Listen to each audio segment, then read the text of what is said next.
આદમી પાર્ટીના તમામ હોદ્દેદારો કાર્યકર્તાઓ, કોંગ્રેસના હોદ્દેદારો કાર્યકર્તાઓ તમામ 15 જણાને હોવાની જગ્યા હોય ને એમાં તમે પંચીને ઠાઈ ભરો, પછી અંધારામાં કોક મોઢે જવાહરલાલ નહેરુની ગેરંટી હતી તમે વર્ષે 2 કરોડ ને નોકરી આપવાનું હોય ને વધાવીએ. વિનંતી કરું શહેર કોંગ્રેસના માજી પ્રમુખ નારાનો જયઘોષ કરવો જોઈએ. ઇન્કલાબ સહકાર અને અમારા ઉપર વિશ્વાસ મૂકીને મત આપ્યા હતા કે નહીં? જવાબ આપજો એટલે ખ્યાલ આવે કે બધા ગેરંટી હતી. અને ત્યારે આ વખતે જ્યારે આપણો ઉમેદવાર જ્યારે આવ્યો છે ત્યારે ભાજપની કાર્યાલય મોદી કી ગેરંટી એટલે 2014માં તમે પણ ટૂંકમાં એટલી તમને બધાને વિનંતી કરવા માટે આવ્યા છીએ કે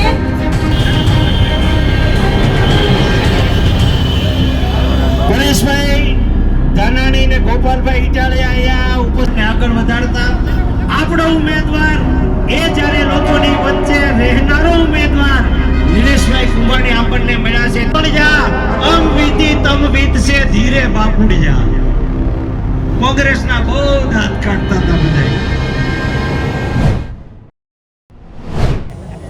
લોકસભાની ચૂંટણીના પડઘમ વાગી ચૂક્યા છે ત્યારે આ દેશ પોતાના મતની કિંમત બચાવવા માટે લડાઈને આગળ વધારી રહ્યો છે. સતત અને સળંગ સત્તાના મદમાં ભાન ભૂલેલા શાસકોનો અહંકાર 7મા આસમાને છે. ત્યારે આ 2024ની ચૂંટણી એ કોઈ વ્યક્તિને જીતાડવા માટે નહીં, કોઈ વિચારધારાના સમર્થન માત્ર નહીં, પણ આ ભારતીય જનતા પાર્ટીના અહંકારને ઓગાળવા માટેની લડાઈ બની જશે એવો મને સંપૂર્ણ વિશ્વાસ છે. ભારતીય જનતા પાર્ટી સત્તાનો દુરુપયોગ કરી સત્તા વિરુદ્ધ અવાજ ઉઠાવનારા લોકોને વિતેલા 10 વર્ષમાં ક્યાંય ઈડીથી, ક્યાંય સીબીઆઈથી, ક્યાંય ઇન્કમટેક્સથી, ક્યાંય જીએસટીની રેડો પડાવીને, ક્યાંય પોલીસને ઘરે મોકલી સામાન્ય માણસને ડરાવી રહી છે, ધમકાવી રહી છે, સત્તા સામે અવાજ ઉઠાવનારા લોકોને જેલમાં પૂરી રહી છે.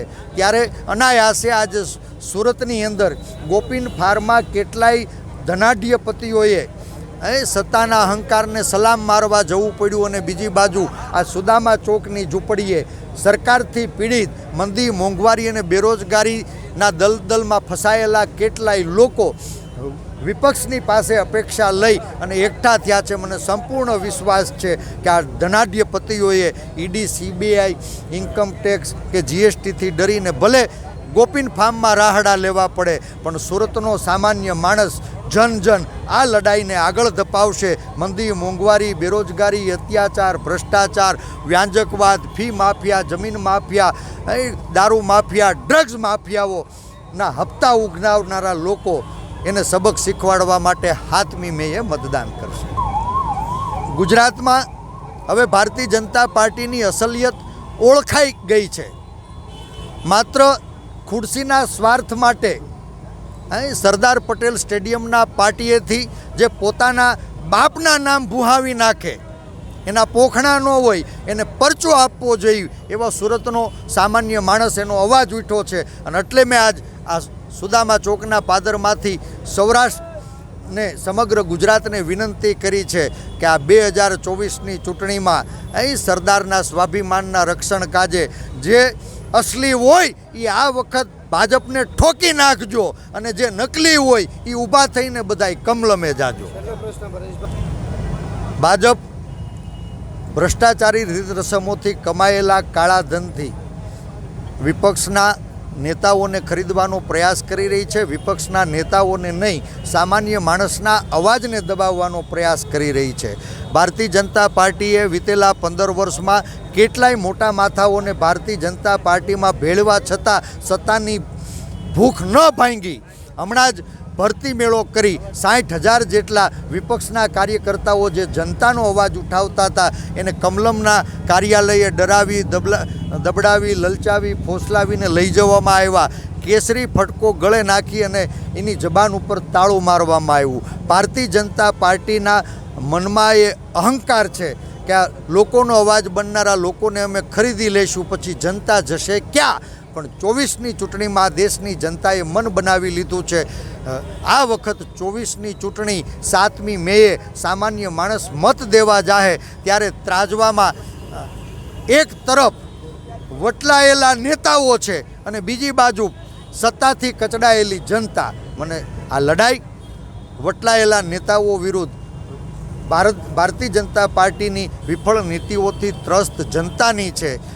કેટલાય નેતાઓને ખરીદીને કમલમના કાર્યાલયે ખેસ પહેરાવ્યા છતાં 7મી મેએ મતદાન થશે. ગુજરાતમાં જનતાનો વિજય થવાનો છે.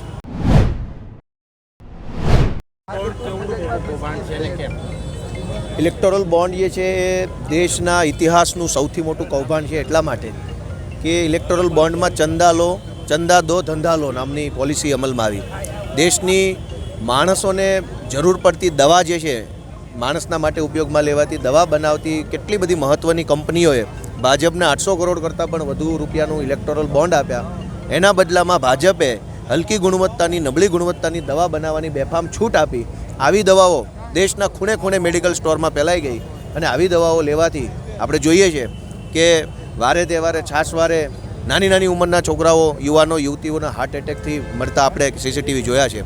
એ બતાવે છે કે આ ચંદાનો ધંધો જે છે એ માણસનો જીવ લઈ રહ્યો છે. આ સિવાય પુલના કામોમાં પણ ભ્રષ્ટાચાર થયો છે.